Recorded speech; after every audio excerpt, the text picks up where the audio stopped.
kaunting kaalaman sa kasulatan.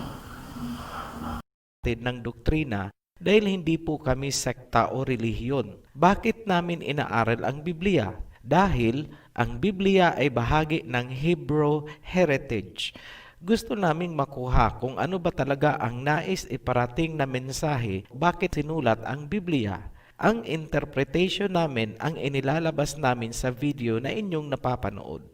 We know also that the Son of Elohim has come and has given us understanding so that we may know Him who is true. Ano ang tinutukoy dito na Son of Elohim? Ang Messiah, heavenly being ulit.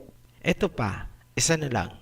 Sa panahon ni King Nebuchadnezzar, noong ipinasok sina Shadrach, Meshach at Abednego sa horno, nagulat sila kasi yung ipinasok nila ay 3, ngunit ngayon ay 4 na ang nasa loob. Ang sabi ni King Nebuchadnezzar ay nasusulat sa Daniel chapter 3 verse 25. Look, he answered, I see 4 men loose walking in the midst of the fire, and they are not hurt. And the form of the 4th is like the Son of Elohim or Son of God. Ano ang tinutukoy dito? Sino na naman yung tinutukoy na Son of God? Ang Messiah, Angel, heavenly being ulit. Ng doktrina dahil hindi po kami sekta o relihiyon. Bakit namin inaaral ang Biblia? Dahil ang Biblia ay bahagi ng Hebrew heritage. Gusto naming makuha kung ano ba talaga ang nais iparating na mensahe, bakit sinulat ang Biblia. Ang interpretation namin ang inilalabas namin sa video na inyong napapanood.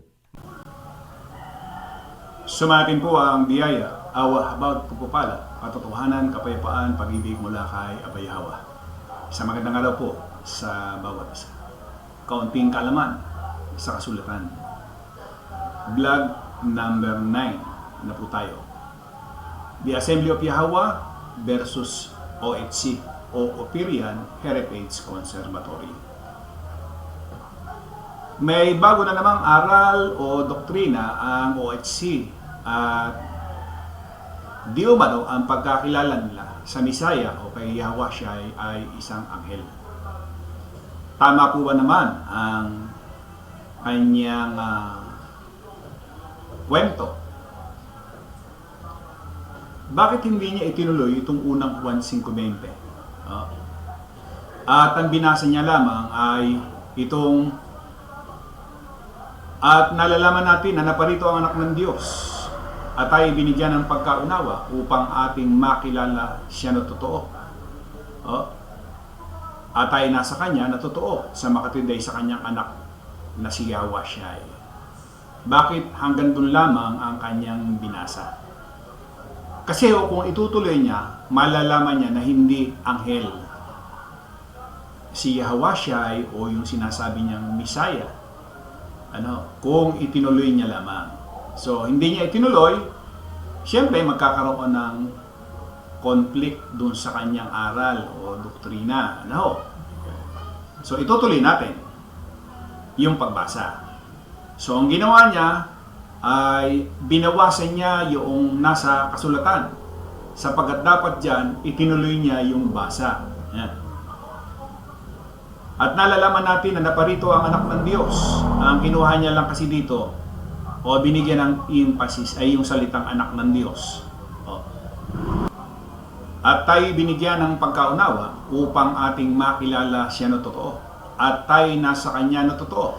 Sa makatwid ay sa kanyang anak na si Yahweh siya ay ito ang tunay na Diyos at ang buhay na walang hanggan. So, mali yung pagkakilala ni Mr. Narrator o OHC sa Messiah o kay Yahweh siya. Ang binabanggit dito ni Juan ay ito ang tunay na Diyos, hindi anghel. Magkaiba kasi ang kalagayan ng anghel at yung tunay na Diyos. Ibig sabihin lamang kung mali na ang pagkakilala mo kay Yahweh siya ay hindi ka na magkakaroon ng tinatawag na kaligtasan sa kasalanan sapagkat mali ang pangunawa mo. Hindi ba? Ngayon, ano pa ang patotoo ng isang propeta ni YAHAWAH? Sapagkat sa atin ay ipinanganak ang isang bata, sa atin ay ibinigay ang isang anak na lalaki, at ang pamamahala ay maatang sa kanyang balikat, at ang kanyang pangalan ay tatawaging kamangha-mangha, tagapayo, makapangyarihang Diyos, walang hanggang Ama, Pangulo ng Kapayapaan. So ang patotoo ni Juan, ito ang tunay na Diyos. Ang patotoo naman ng propetang si Isaias, siya po yung makapangyarihang Diyos at walang hanggang Ama. So doon pa lamang ay mali ang pangunawa na naibahagi niya doon sa kanyang mga tagapakinig o taga-subaybay. May kamalian na. Ano? Ibig sabihin, hindi na yan sa katotohanan. Dalawa ang nagpatotoo. Marami pa sana akong babasahin, kaya lamang hindi naman niya tatanggapin iyong sulat ni Pablo. Kailangan kasi natin dito ay 2 o 3. Sige ho, isama ko na itong isa na ito. Para tanggapin man yan o hindi, at least nakita ng mga miyembro na meron palang mababasa na siya ay tunay na Diyos o makapangyarihang Diyos at walang hanggang Ama.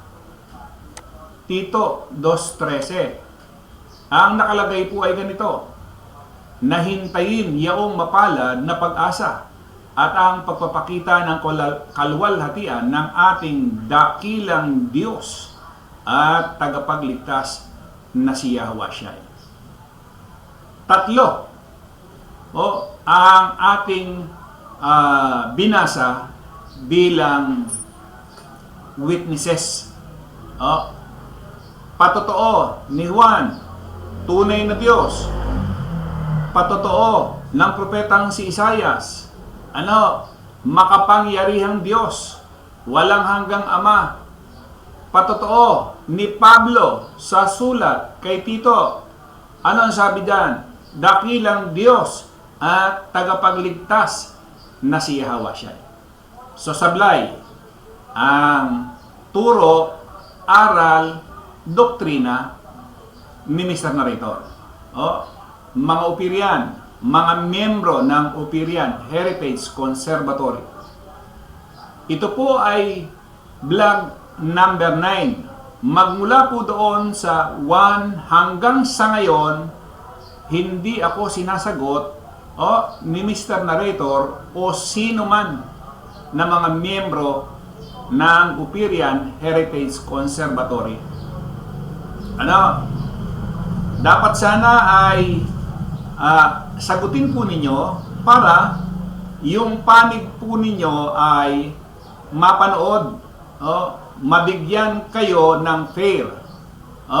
Kasi baka mamaya one-sided lamang, di umano. Hayaan po ninyo na kayo naman ang magbigay. Although si Mr. Narrator ay sinagot lang natin yung kanyang mga aral, turo na wala talaga sa kasulatan. At siya na rin po ang may sabi, gusto naming makuha kung ano ba talaga ang nais iparating na mensahe, bakit sinulat ang Biblia. Ang interpretation namin ang inilalabas namin sa video na inyong napapanood. Ang interpretasyon namin ang inilalabas namin sa video na inyong napapanood. Ayan. Lahat ng video o vlog na akin pong gagawin, ilalagay ko po yung sinabi ni Mr. Narrator. Hindi mo pwedeng sabihin edited yan. Yan ho ay nanggaling sa bibig ni Mr. Narrator. Interpretation namin ang inilalabas namin sa video na inyong napapanood. Sablay si Mr. Narrator. Wala hong binabanggit na si Yahweh ay anghel. Kumbaga, yan ay preconceived idea ni Mr. OHC. Ayan. Kayo pong mga miyembro ng Upirian Heritage Conservatory, gaya nga po ng amuki ko, tulungan ninyo si Mr. Narrator na hanapin sa kasulatan na yung Misaya ay tinawag na anghel. Ano po? Ayon, kaunting kaalaman sa kasulatan. Marami pong salamat sa inyo lahat.